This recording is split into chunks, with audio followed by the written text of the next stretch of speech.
When you see something good, say it is good. When you see something bad, say it is bad.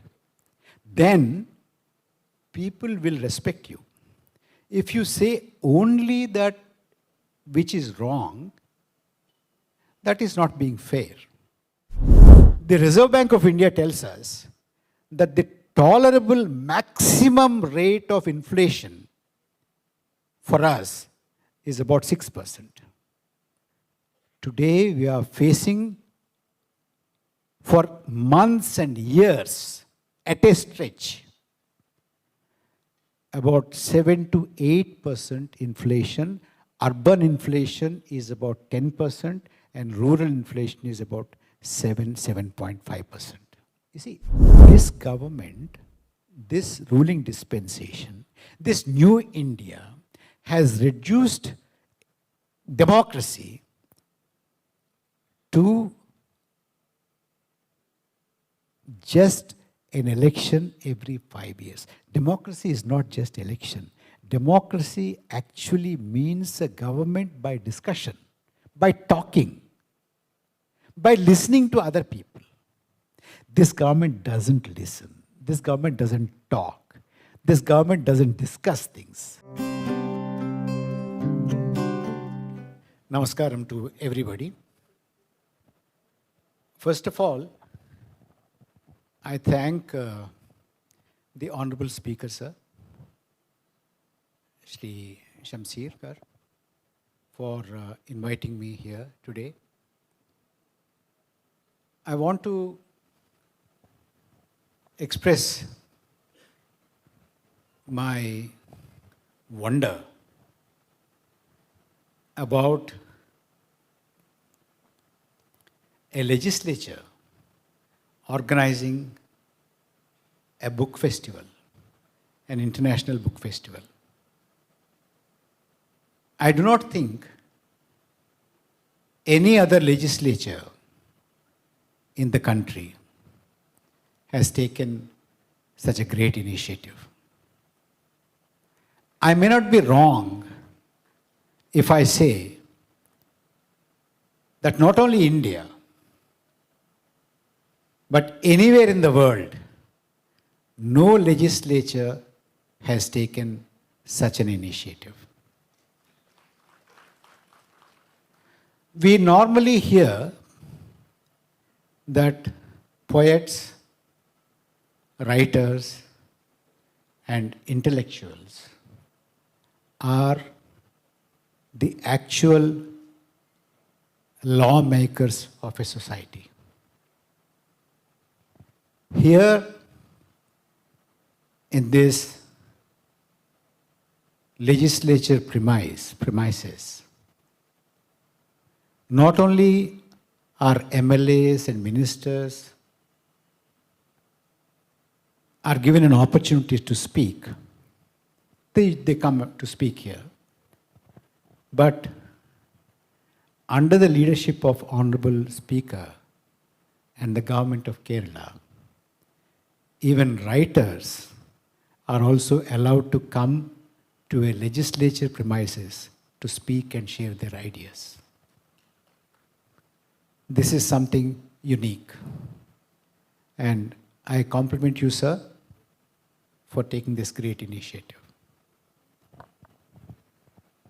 I think I will introduce some of the themes in my book.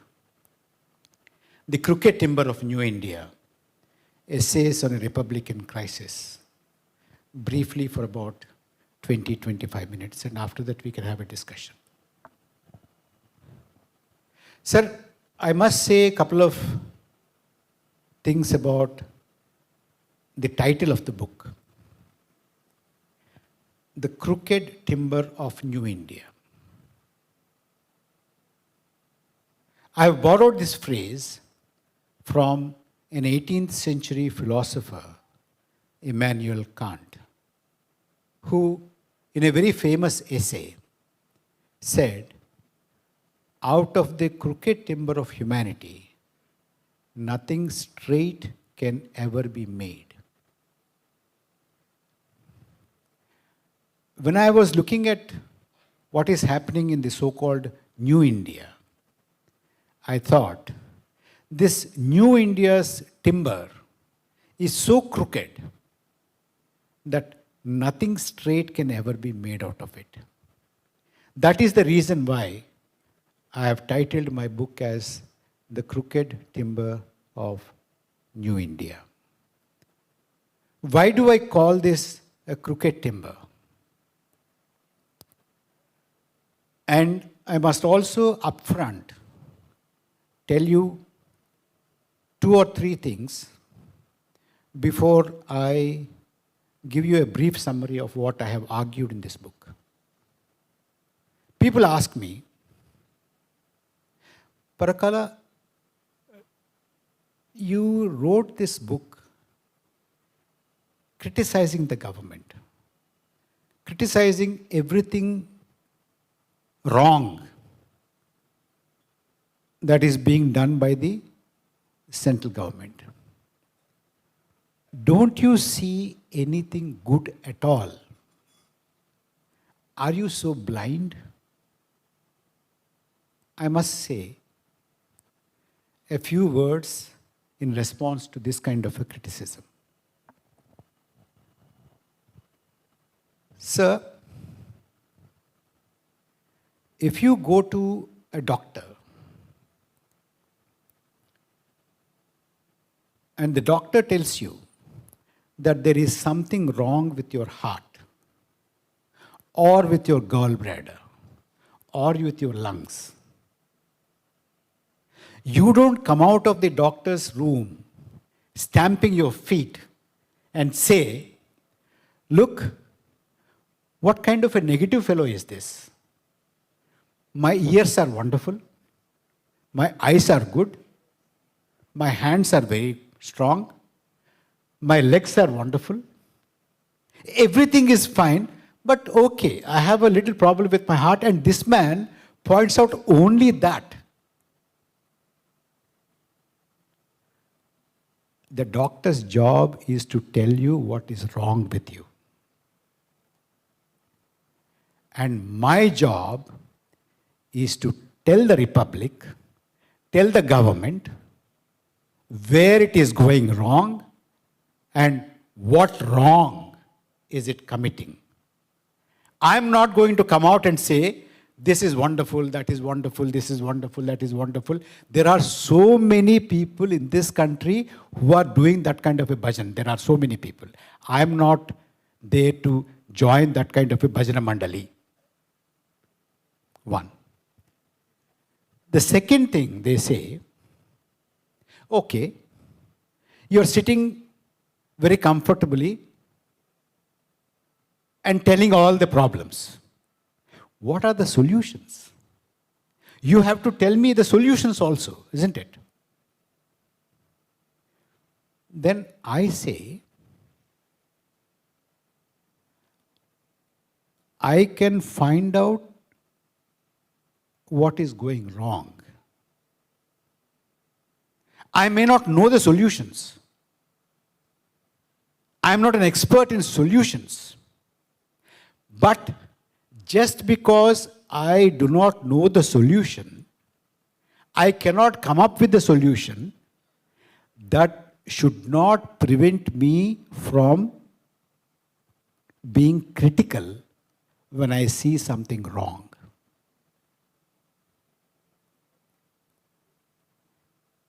And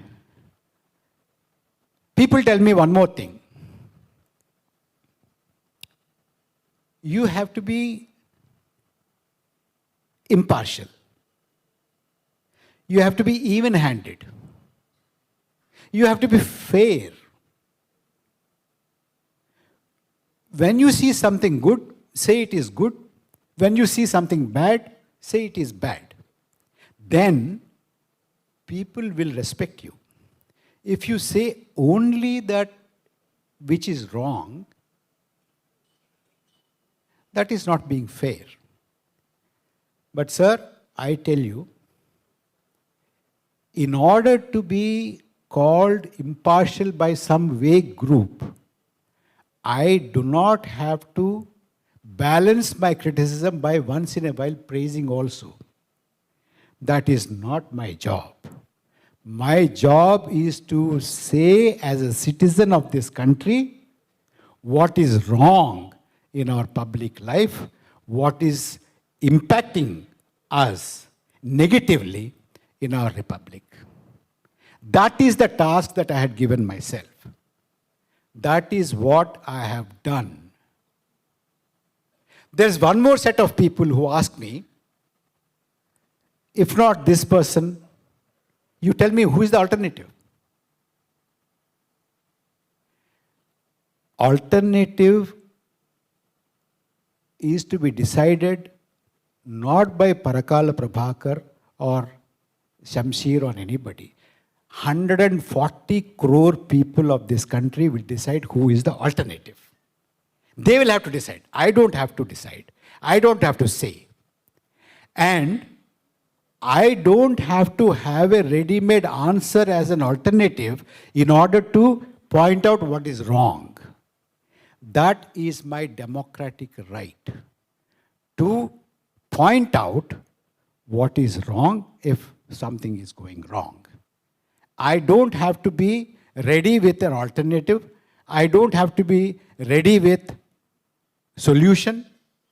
I don't have to be sometimes praise and sometimes criticize. No.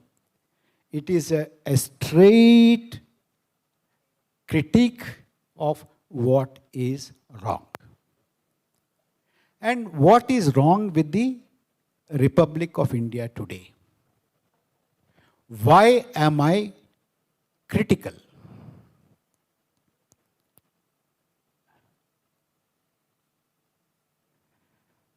As you read my book, whenever you get a chance, you will discover that I had said nothing new which is not already available in the public domain. The only thing that I have done is bring all these things and present it at one place. Because today, in the life of our republic, it is very important that we connect the dots. I'll give you a few dots for you to connect. Number one, probably most of you do remember,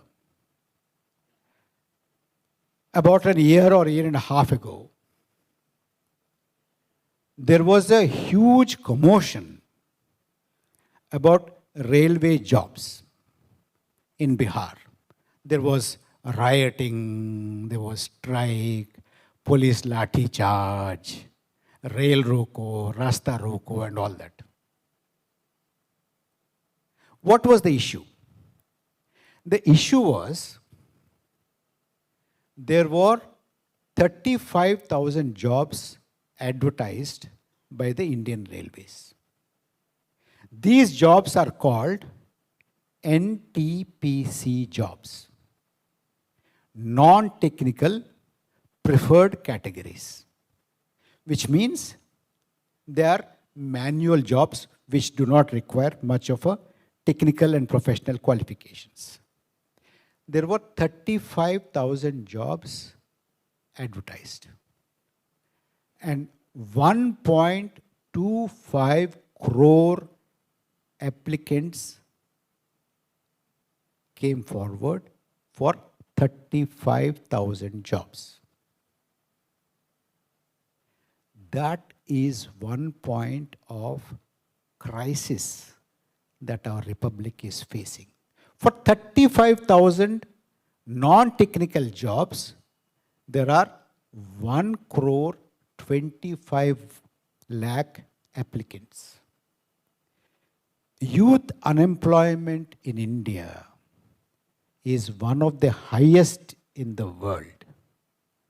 It is 23% and more, nearly 24%. We are in the company of Lebanon, Syria, and Iran.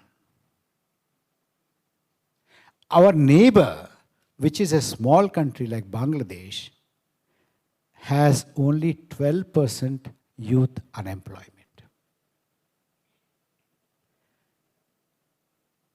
35,000 jobs and 1.25 crore applicants tells you what is the kind of crisis the youth of this country are experiencing. The Reserve Bank of India tells us that the tolerable maximum rate of inflation for us is about 6%. Today we are facing for months and years at a stretch about 7 to 8% inflation. Urban inflation is about 10% and rural inflation is about 7.5%. And food inflation is much more. Education inflation, health inflation is much, much more.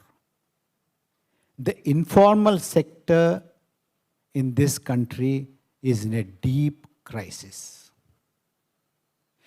Recently, we have got the data that tells us that last financial year, the household savings rate has contracted, has come down, has reduced by 19%.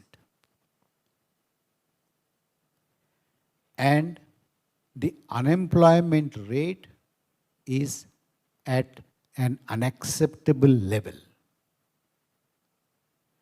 It is hovering around 8%, and the rural unemployment is much more than that.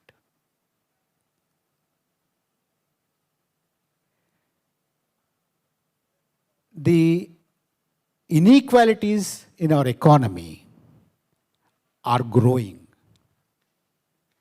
The number of billionaires in India was 125 10 years ago. Today, it is 145. The billionaires are growing, but people who are in poverty are further falling in their standard of living, and people who are in the middle class are falling into poverty. Now we have the largest number of people who have fallen into poverty in the last 40 years.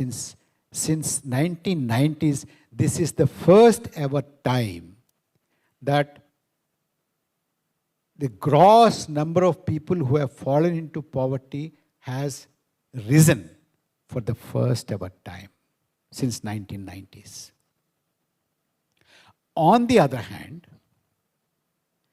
we have a huge debt of nearly 155 lakh crores, of which 100 lakh crores were added in the last 9 to 10 years. I will give you one more data point before I leave the economy and go to the other sectors.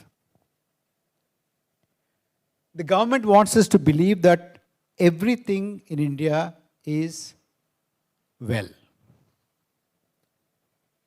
It's all happy situation in India. But let me tell you,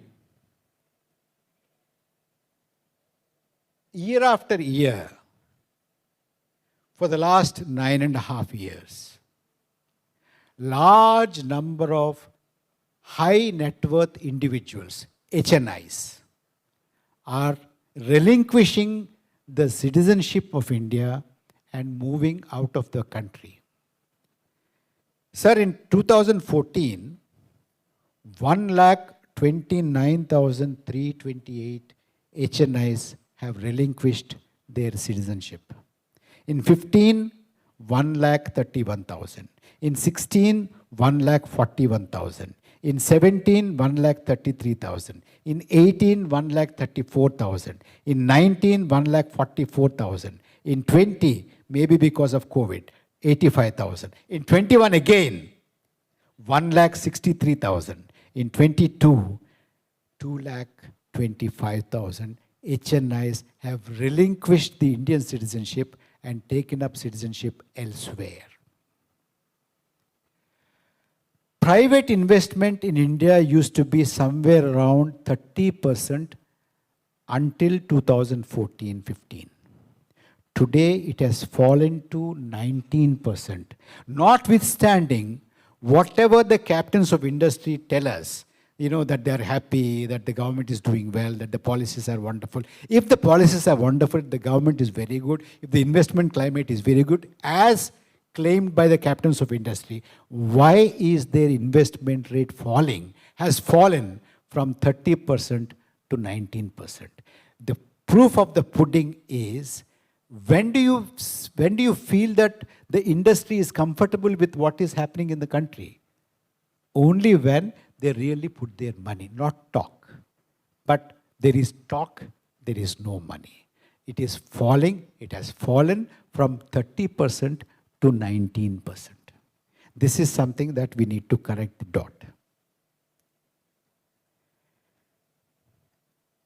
The rest of the data, etc., are in the book, but I leave the economy for a while now and come to what is happening in the political front, what is happening in the social front. Let us take these things. Sir, I don't have to really strain myself to impress upon you what is happening to our social fabric. The new India social fabric is this. Very recently, an honorable member of parliament in the new parliament building, somebody called Mr. Ramesh Bidhuri. You know what kind of a language he has used and what kind of sentences that he has used about another member of parliament belonging to a minority community. That is the attitude of New India towards different sections of our own population. And nobody, either from the government or from the ruling party, had said anything to condemn it, to criticize it, or at least to censure within the party that member. You can also recall the Wrestling Federation's chairman, who is also a member of parliament. When women wrestlers had agitated for a long time at Jantar Mantar in Delhi, in the heart of Delhi, in spite of the government telling us, Beti Padhao, Beti Bachao, no responsible minister, I'm not talking about just the women ministers, but the Prime Minister or the President of India or anybody who is responsible in the ruling party or in the government had said anything either in support or in solidarity with the agitating women wrestlers. That is another one.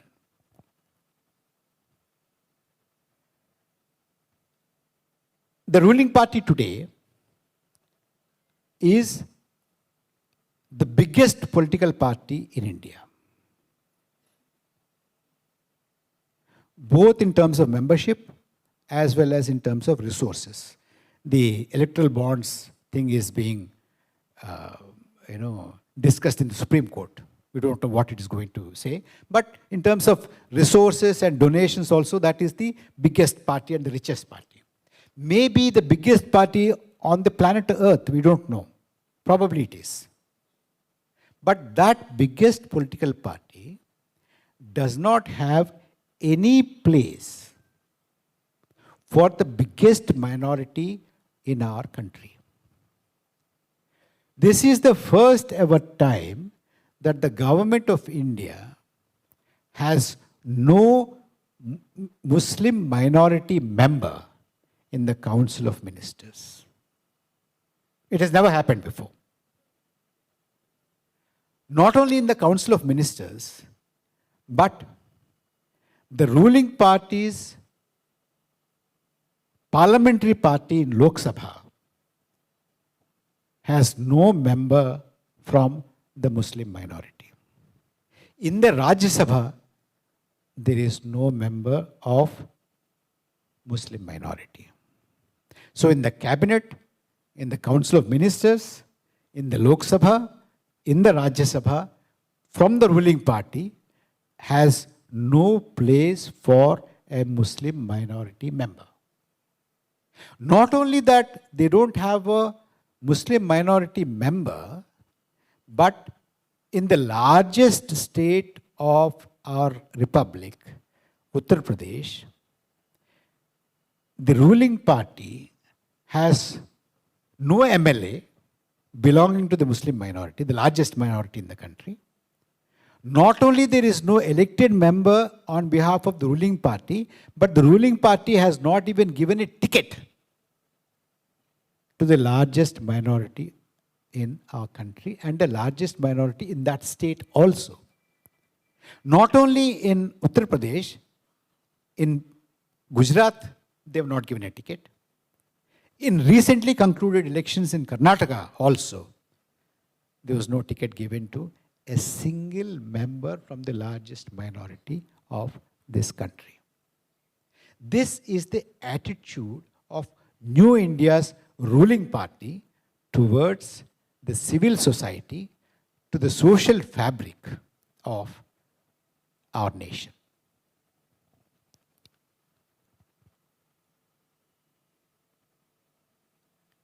You have many instances of calls for economic boycott. You have many reports of lynching of people belonging to minority communities. You have Dharma Sansads calling for genocide and asking the Hindu majority to keep weapons at home in order to attack the Muslim minority of this country. And in Uttarakhand, these groups have marked houses belonging to the minority community. This is the New India's attitude towards the social fabric of our country.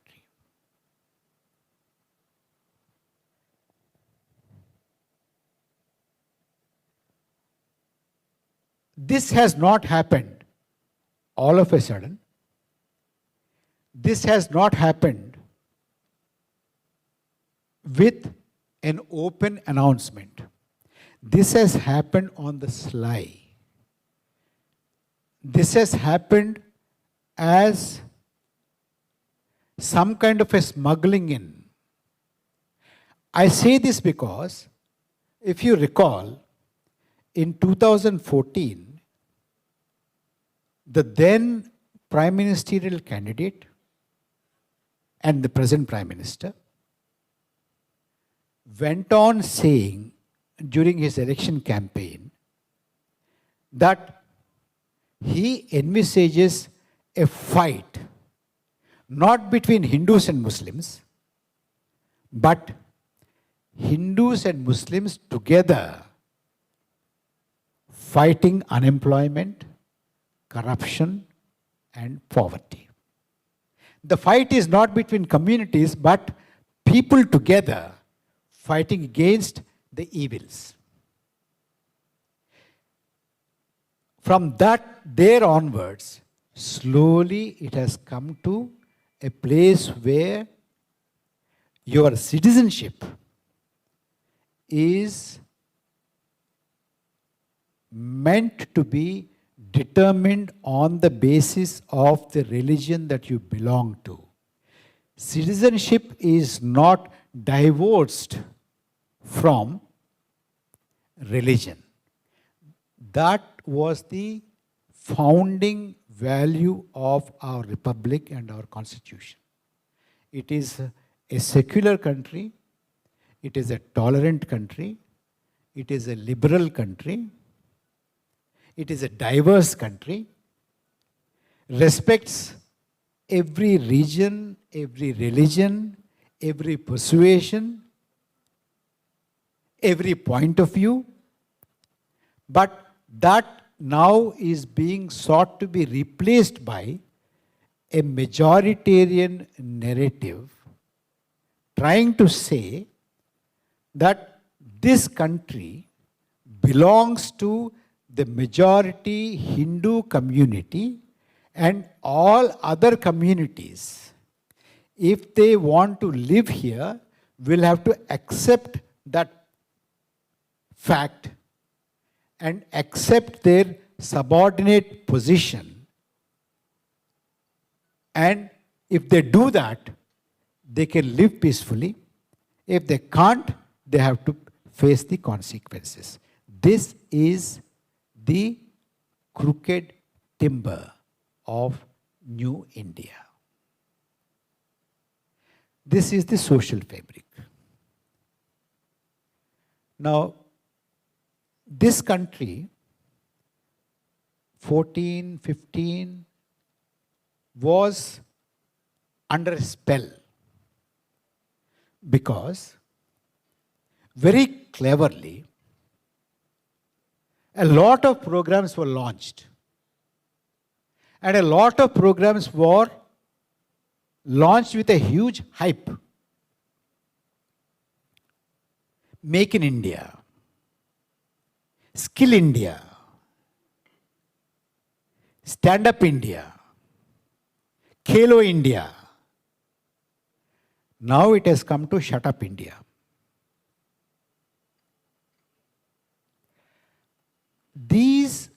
These programs, Khelo India, Make in India, Skill India, these programs really had the potential to transform this country,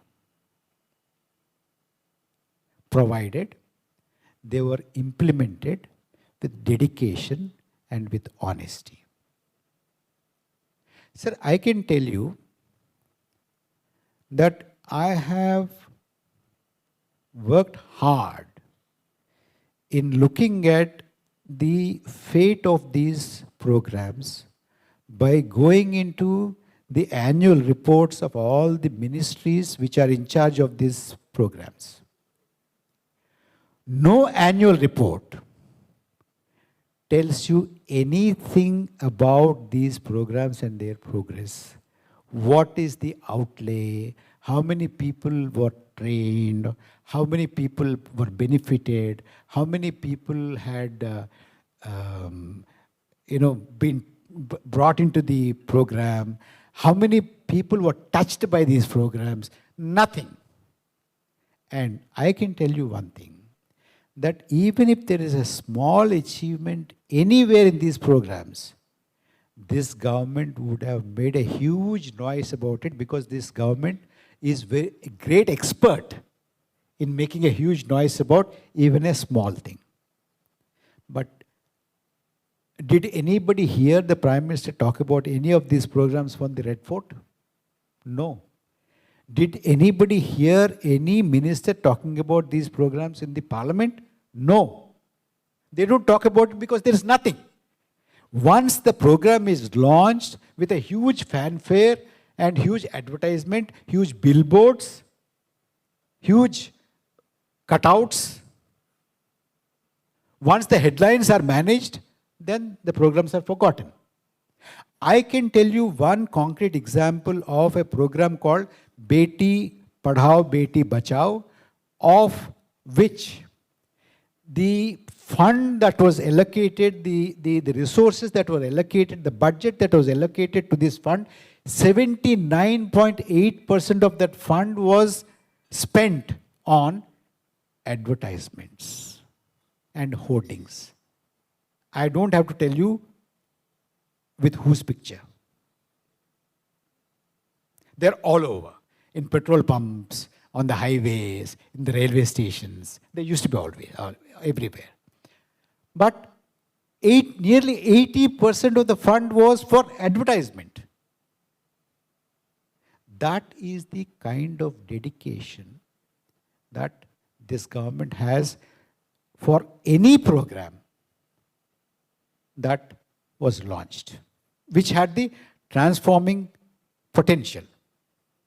You get all these photo opportunities of ministers and the Prime Minister, taking the rubbish from the beach of Mahabalipuram or from the, some streets here and there with a 5-camera setup.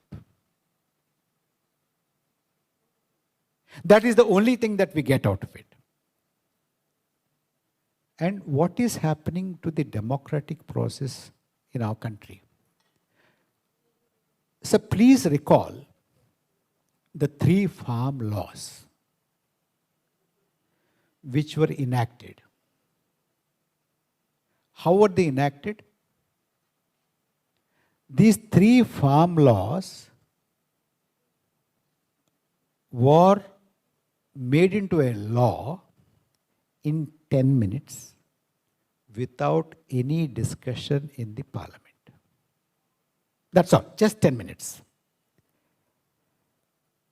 And these farm laws have very far-reaching consequences because agriculture is the sector which touches the majority of our people. Vast majority of our rural areas depend on, directly or indirectly, on agriculture. With such large sector, the government's attitude is to pass these laws in 10 minutes' time. Okay. There was a huge agitation, a prolonged agitation, and the government and the government spokespersons, etc., they used to call this anti-India agitation, Khalistani agitation, sedition law, and everything was slapped on them. But for some reason or the other, the government and the Prime Minister thought they should be withdrawn. You know how they were withdrawn? In 3 minutes. There was no discussion. When they were passed, there was no discussion. When they were withdrawn, there was no discussion. Why do we have to pass? There has to be a discussion. Why did we decide to withdraw those laws? There has to be discussion. But there is no discussion. You can check the parliament records. There's no discussion. You see, this government, this ruling dispensation, this new India has reduced democracy to just an election every 5 years. Democracy is not just election. Democracy actually means a government by discussion, by talking, by listening to other people. This government doesn't listen. This government doesn't talk. This government doesn't discuss things.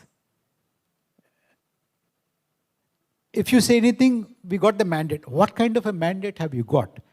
I want you to look at the figures, sir.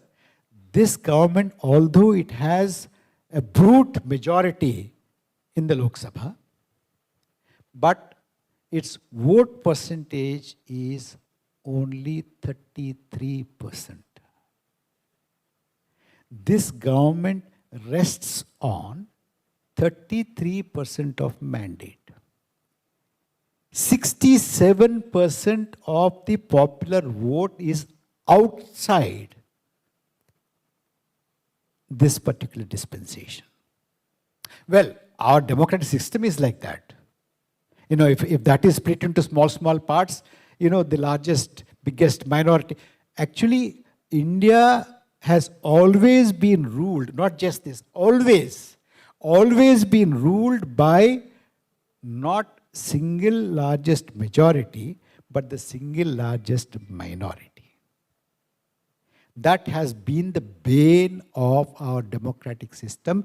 And here, in New India, it has become much worse because it has not only excluded a percentage of voters, it has also excluded regions after regions. Now today,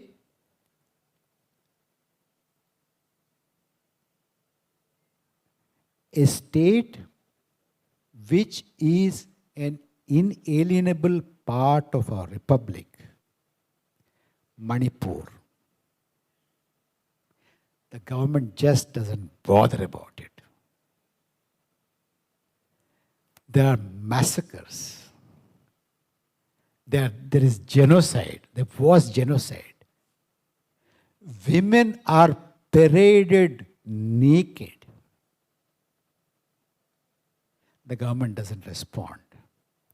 The Prime Minister has time to visit faraway countries, but not Manipur.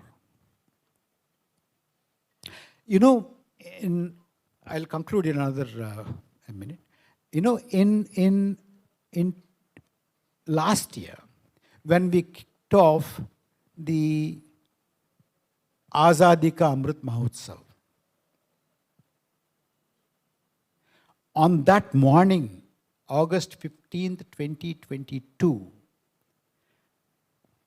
people who were not just accused, people who were convicted of raping and killing Bilkis Bano were released and they were accorded a warm, grand reception by garlanding them. This is New India. This is the crooked timber of New India. Sir, I will have to say this in conclusion, that if this goes on, the kind of little whispers, little dog whistles that you see these days here and there will become open calls from the ramparts of Red Fort in future if this is not arrested, this is not stopped. This crooked timber, you can't straighten it. It has to be cut off. Thank you very much. Thank you, sir, for your thought-provoking speech. Now, may I request the Honorable Speaker, Kerala Legislative Assembly, Shri A.N. Shamsir, to come on to the dais and present memento to Shri Parakala Prabhakar on behalf of KeralaBF. And I also request Shri Parakala Prabhakar to receive the memento. അടുത്തതായി memento നൽകുന്നതിനായി ബഹുമാനപ്പെട്ട speaker Shri A N ഷംസീറിനെയും സ്വീകരിക്കുന്നതിനായി ശ്രീ പരകാല പ്രഭാകറിനെയും ക്ഷണിക്കുന്നു.